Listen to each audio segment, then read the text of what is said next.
No, the hangout was. I could usually get it on a 3-1. There it is. We're live. It's the Beck Scrum. It's Sam. It's Raphael. We are here. It is a Tuesday. Kent becking it. I will go first. What have I been doing? Yeah, I had to go out shopping, but I've just been working on part 2 of the MOOC course. The Agile Development Using Ruby on Rails is going live later today, and I think we're all ready for it. And I'm just now going through. Actually, I'm trying to set up documentation about how people do the mailings for the support course and other bits and pieces, and trying to sort that out. Else is going on. I've managed to get a capture thing into a little spike of that into the main Agile Ventures site this morning. That's interesting. Quite pleased with that. But yeah, main thing is after this, I'm going to focus on the NHS HLP wiki. We've got our monthly reports. We've got to give them. So I'm going to be working on that immediately after this hangout. Not particularly blocked by anything. How are things going with you, Raphael? All right. I've been thinking about some of the feedback you've given regarding async voter and especially towards microservices. Right. I was just trying to finish the train of thought I was on. I think being that the design of the individual elements of the services. So I've used that design now. I think makes a model for microservices. So I think it's right that the Slack API bound to being Slack, and it does what it does well. And we need to discuss how do these, the general voter format, how does that then communicate? Right. Sure. Yeah, it would be great to get an agreed architectural diagram that we could all refer to going forward. Yeah, absolutely. Yeah. So I think once we've got the framework then we can much more easily move into TDD. The thing about Rails is everything's there for you, and if you want to use an alternative, you can just drop it in the alternative. But there's always something there, and no, there's nothing there until you build it, and you build it yourself. Do you use a pre-existing pattern? So, indeed, I mean, I think the node, what's the word? Culture is much more about building up bits and pieces from scratch. But then there are, what's the word? Trends that one has. I mean, Rails has the flip side is that one can be using with Sinatra, where you have to build everything yourself, or you could be using Hobbit, or we're also doing like Elixir, where you can be building everything yourself, or you can use Phoenix, which is the framework for Rails there. But so yeah, lots of fun to be had all round. I mean, yeah. Anyway, maybe we can talk more at the end of the hangout. Lockish is also here, and unless you've got any other items of business apart from that, Raphael. No, well, it's just mainly focused around async voter. Sure, cool. Work happy next. Yeah, let's just go on to we'll come back to that. Let's go on to Lokesh. Hey, Lokesh, how are you doing? I'm good, Sam. This is about the website one. I updated this pull request, managed a bit of YouTube link, and I have added the new gem YouTube Reels. Oh, really? Great. Yeah. Oh, well done.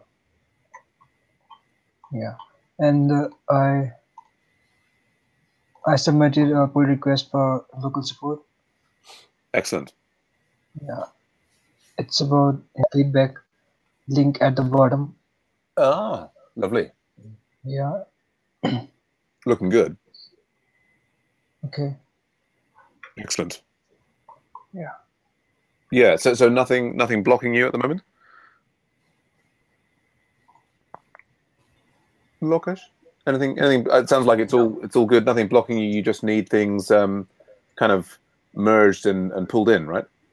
Yeah. Yeah. Cool. Okay. Yeah. I have. I've just updated your pull request there, which will hopefully kick off the build again. I'd love to get that manual update of the YouTube link deployed. If you give me, did you sign up for Semaphore? Yeah. Yeah. So DM me the email that you used for that, and I'll try and make sure that you get like permission so that you can restart builds as well. what you could do while I'm reviewing your things is you could have a review of my capture spike. Did you see that? On website one? Yeah, on website one. If so, like one of the general patterns to get into is rather than it may feel particularly when you start that it's like you work on simple things like you do a refactoring and then a bug fix and now you're doing features and so on. What you want to also get into a pattern is of for everyone else in your team, whoever's submitting pull requests, you also want to be kind of reviewing their pull requests, giving comments, feedback. Does that make sense? Why you would be doing that? Yeah. So is this so what's the name of the pull request? Well, if you click on the pulls, so scroll up, click on pull requests you want to be in website one, right? Yeah, 1 second. Yeah, so click on the pull request there. So there exactly, spike ads recapture for email signups. So you could have a review of that. Oh, that looks like Joseph. Hey, Joseph. Hello. Hi. Hi, Joseph. We'll be with you in a second. Just finishing up here with Lokesh. But yeah, are you also looking for other things to work on as well, Lokesh, or are you happy just reviewing all of the open pull requests on website one and local support? Yeah, that would be great. Yeah, so right, so Lokesh, you're looking for a suggestion for other things to do. Okay, and we've got maybe a chat to have with Rafael about async voter. But Joseph is also here. Hello, Joseph. How are you doing? Hi, I'm pretty fine. Yeah. Hello. Good to see you. You're right. We're just finishing up the Scrum, and I'm going to be starting to look at other things. But do you have anything to report? Anything going on with you? Not really. I also want to join the Agile event, the CS169 second session. Okay, right. The part 2 course that's just starting. Yeah, part 2 course. Mm-hmm. And yeah, I think I will focus on that course first. Okay. And besides, I will website one will be the second thing. Yeah. Okay.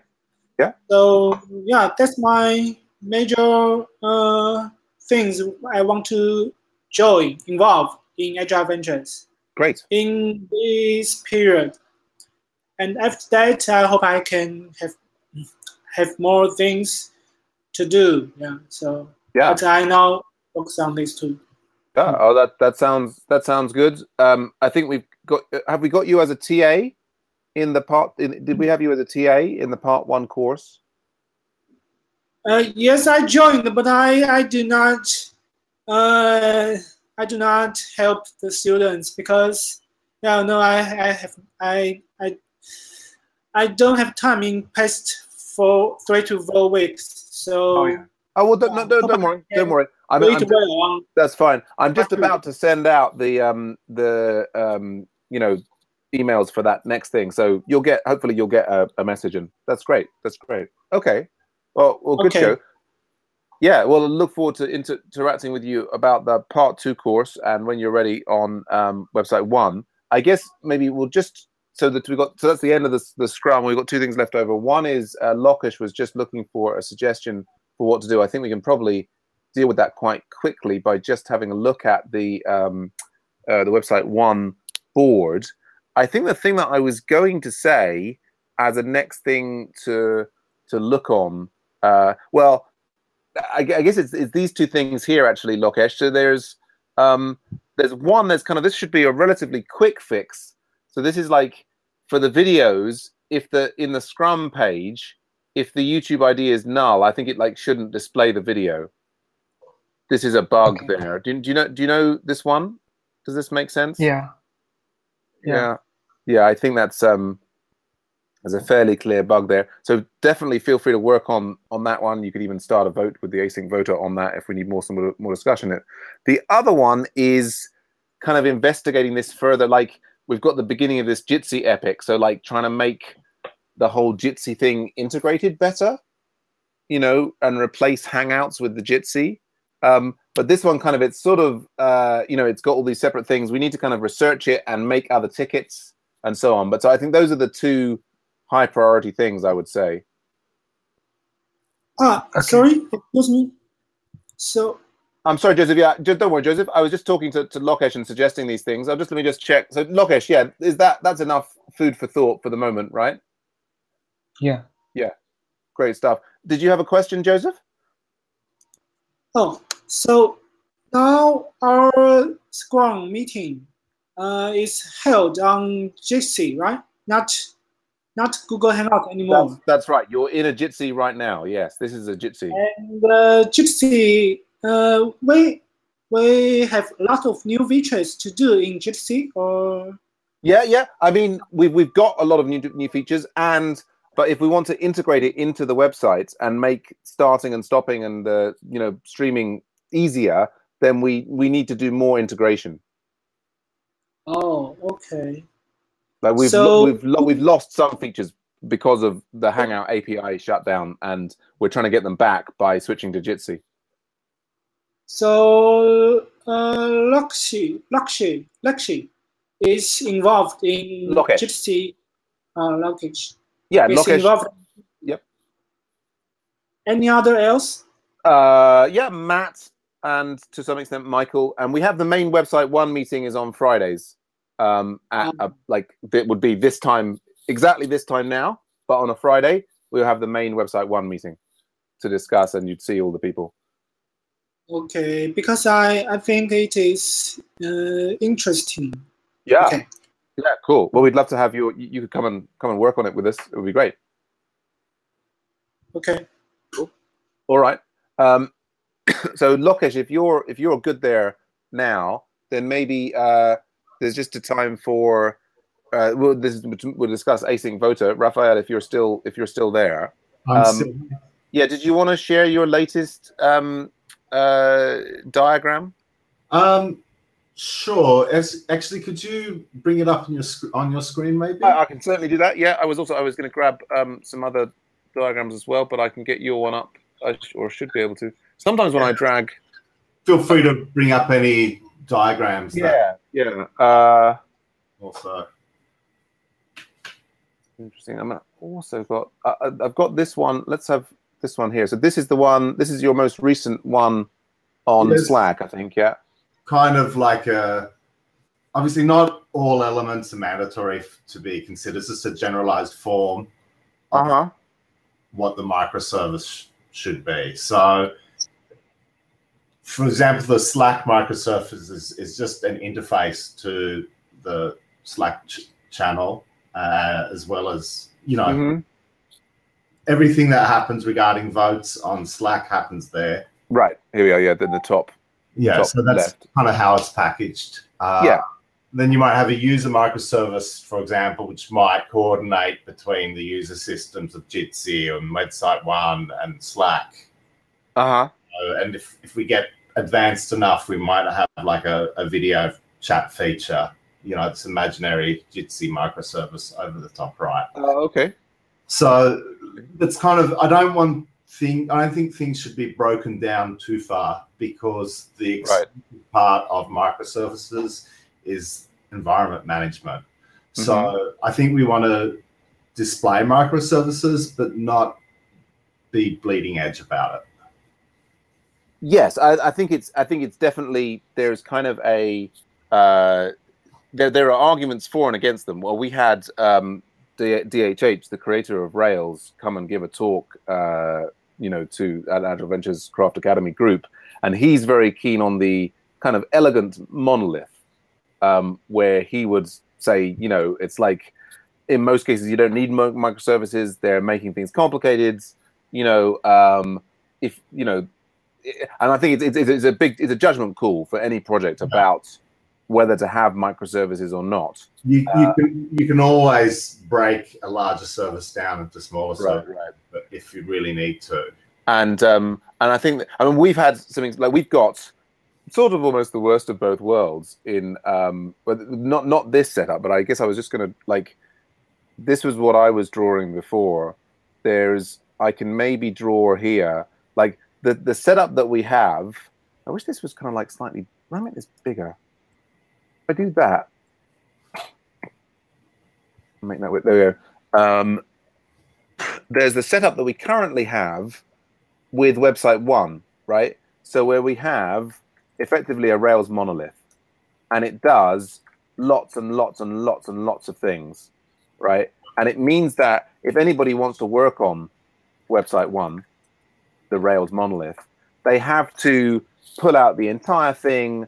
You know, they have to run the tests for everything that it does, and you know, it's sort of a big deal to get involved with. Although, you know, you can do it. Unfortunately, test complexity is something you can never avoid. You can take a look at removing binomial operations in tests and that type of thing, but microservices also are difficult to test over large scale.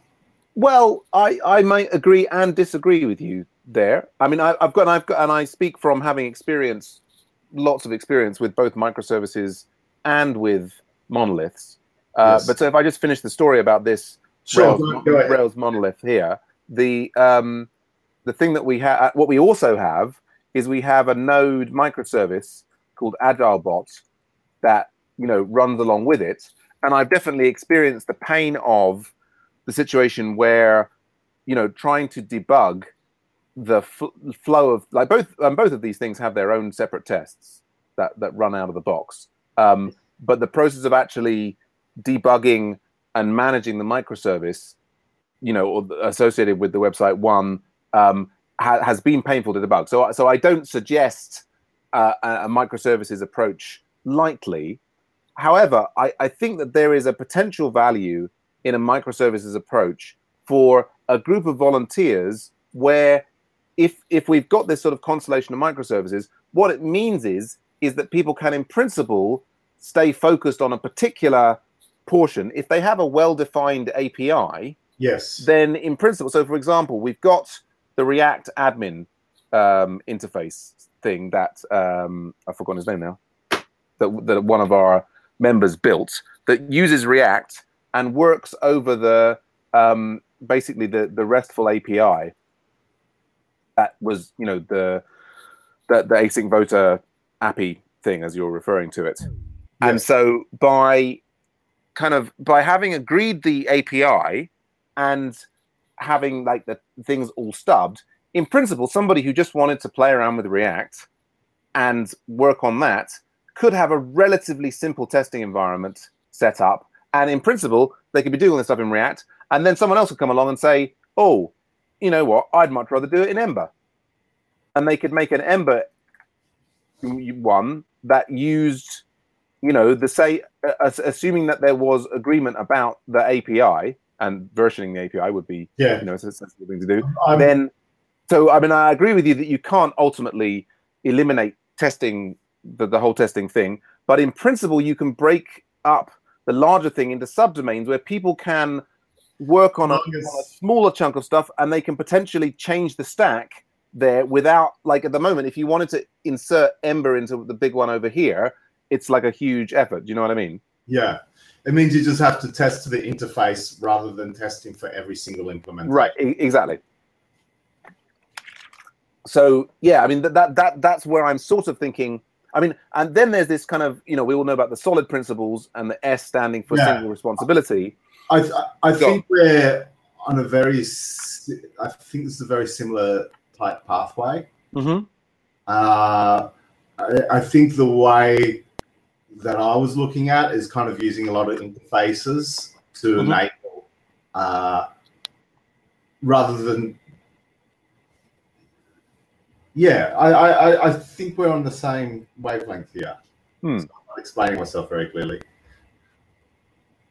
Yeah, no, and I think that there's many different, you know, like there's many different judgment calls about, you know, what goes into what box, as it were, right? And so I think what's, you know, I think that potentially there are some advantages of us, you know, splitting out the different services so that they're in different repos and they're communicating via APIs that we've defined, and that allows actually people to work on things separately without treading on each other's toes. But of course, then there's all the decisions about exactly where you draw the lines and how the APIs should be. But that's something we can work on. We don't have to decide all of them and exactly where to draw all the lines and so on now. But yeah, I mean, I was certainly thinking, if there's the async voter Slack microservice, rather than adding to that admin stuff and things to export data and all the other things that we might need in the future, that possibly a microservices approach will give us more flexibility. I mean, again, of course, it may turn into a terrible mess, and I will end up saying that was my biggest mistake of my life. But it's. I think it's also something. Right? Yeah, it's an experiment, and so. But I think, what would be great would be to continue this process of kind of drawing up architectural diagrams and sharing them, getting feedback, and talking about the pros and cons, and moving in that direction, maybe. Yeah. Do you think that it would be the largest mistake of your life? Well, I've already done that when I, decided not to move back to the UK when my mother was dying of cancer, and I missed her death. So that pretty much takes it as the biggest mistake of my life. But I don't know. I mean, maybe if the microservice thing ends up causing such pain and, it sets fire to several buildings and lots of people die, then maybe. Sorry, that was a bit heavy for, biggest mistake. Hi, Michael. How are you doing? I don't think we have to worry about that. How are you doing, Michael? Good. How are you? Yeah, not too bad. Not too bad. I mean, the thing where this kind of connects to things of more of greater weight is that, like, we're planning this part 3 of the this massively open online class, and which we're now talking about starting next January, and the UC Berkeley professor Armando Fox is very keen to have it instrumented so that we've got all these different agile teams working on things, and they're doing things like they're using async voter, and then the fact that they're voting and people participating in the vote would lead to credit in their course. And so if we build it ends up being a microservices monstrosity that then completely fails for the course, and then I'm an outcast amongst the I mean, it's worse things have happened. But I think I don't know. I mean, it's difficult to say, Michael. Like it could be that DHH is right, and that what we should really have is kind of a single elegant monolith that works for this. And I have this hypothesis that in the volunteer setup, where there's kind of churn and different people coming and working on things, that actually the microservices works better, because when you have the monolith, it's very difficult to kind of, once like someone's come in and done a load of work, and they've made these like 15 changes throughout the system and this, that, and the other, it's very difficult to kind of like remove that component that they've added. Whereas if you have the microservices set up and so like, somebody builds a new version of the admin interface, you can use it or not. And it's kind of, we're kind of keeping stronger silos around the code, because they're only linked to each other via the RESTful APIs, right? Yeah. So the other thing I was wondering about is like, I think at some point we're going to want to get like authentication and authorization into this stuff, right? Because like, sure, anyone could just hit that endpoint, I guess, and just but I think get our data or yeah data. Sure, but one thing at a time. Let's add that. Well, that would be a good thing to discuss maybe in the async voter meeting tomorrow. I mean, I think we've already got, like, just with the async, Paolo raises the issue that we don't authenticate all of the, we're not encrypting or authenticating all of the interactions going between that app and Slack. So I think there's a lot of security stuff. I think potentially also between, just with the API, like the API has no idea who it's talking to, right? Yeah. At the moment, could just be anyone, right? So that'll have to be addressed. Yeah. But at the same time, though, it's kind of, I mean, what we really want is, I think it should be open and public data. What we want to make sure is that it's, rate limited. But yeah. Anyway, Raphael, is that enough food for thought for the time being? Do you need other things? Do we need to discuss something else right now? I think, Matt, if you look at that diagram, the other diagram that we had up a moment ago, this one. Sorry, your video's turned off, Sam. Yeah. My screen share says it's on. No, it's just that's what my video says. So I'm still getting your the RESTful API. Okay, I've moved that off the screen a while ago. I put it back on again. Yeah, the if you look at that diagram that I put there, you'll notice that there was a user services kind of module that is to handle authentication and transformation of users between systems. So, and I think this diagram is not is a good, accurate diagram, what Sam's put up. But I think if we put a little, like a standardized interfaces and make interfaces specific. So you've got a React interface here. So what's that interface doing exactly? The React admin interface in the thing is basically displaying in a form you can see like all the votes and what's being voted on and stuff. And so it's if the REST API is just being a repository for the data and defining, like clear endpoints to allow people to manipulate that data and query that data, then this is like a just a skin. I mean, it happens to be in a separate repo. But, it was like directed at project managers, right? In theory, right. In theory, you want to look at on their project, So the beauty of a monolith is that whatever you need to do, you know where it is. So you can give that same beauty back by having a microservice that basically knows where all the various services are and sends out requests to those and just acts as an interface, as like a monolithic interface. If you want to have a publishable interface. And that way you can also partition development from external use. Yeah, for me, I mean, it's less about having something to replace the monolith.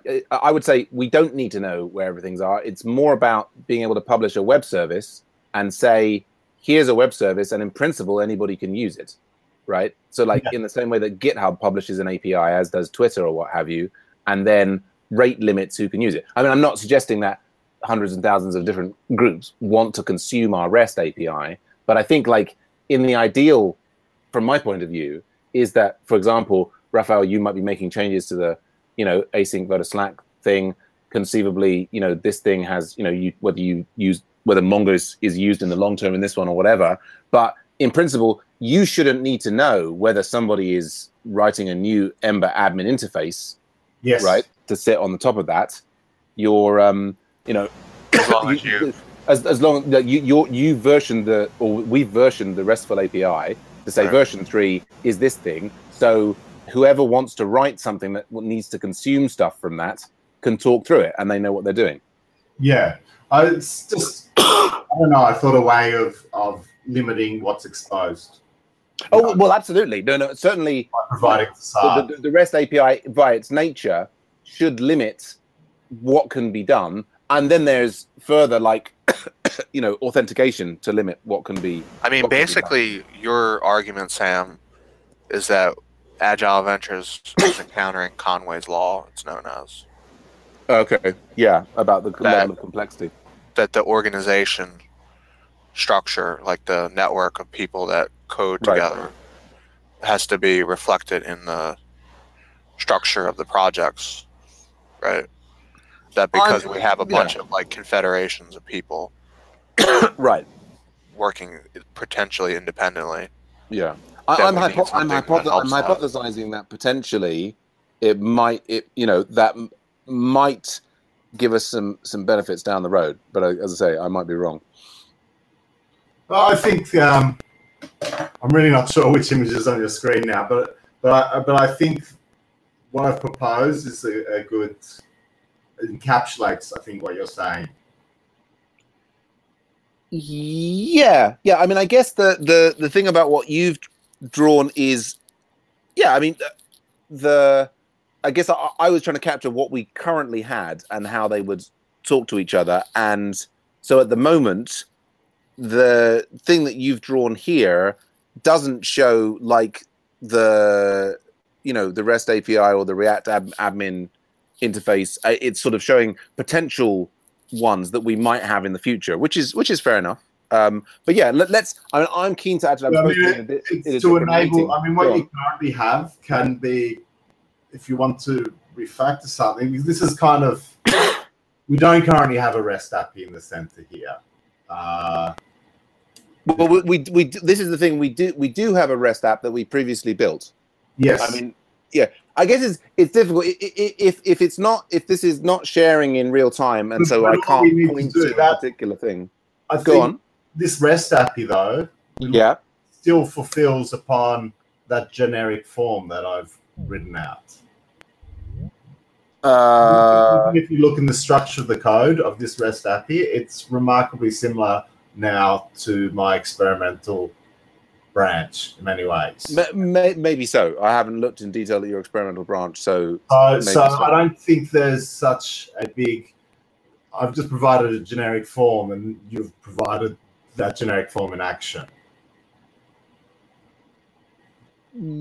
Okay, right. So I mean, in your diagram, which you've got it so that the REST API and the Slack thing are all one, right? No. Well, you've got here on the top left, you've got async Slack module. So you've got a Slack interface, a REST, and let me just. I'm just going back to my. I'll tell you what I'm going to do though is I'm supposed to be in another meeting now, so we've had a bit of a chat. We've had a bit of a chat about this. Let's continue. I think what would be great is to continue sharing not just diagrams, but diagrams like this in Google the Google Drawings, where we can collaboratively edit them. So it's not a question of one or the other, but we can work on it in parallel. So I don't know what software you use to generate your diagram. I used the DIA online version of DIA. Okay. I mean, so Google maybe Drive, actually, so I can share it via Google Drive. Right, but rather than just not just share the image like a JPEG or a PNG, but actually, do you see what I mean about sharing it so that Yeah, I can share the DIA image, and then you can use DIA has been written out and it's been translated into JavaScript. Okay. Well. Anyway, let's keep moving forward on this to try and get into some framework for collaborative image generation, so that we can create an architectural diagram that we agree on. Yeah. Cool. All right. Excellent. Well, good discussion there. To be continued, I think, in the async voter thing tomorrow. If we can't vote in stories tomorrow, I better get on to my next meeting. Good to see everybody. Bye for now. Speak to you soon. Bye, everyone.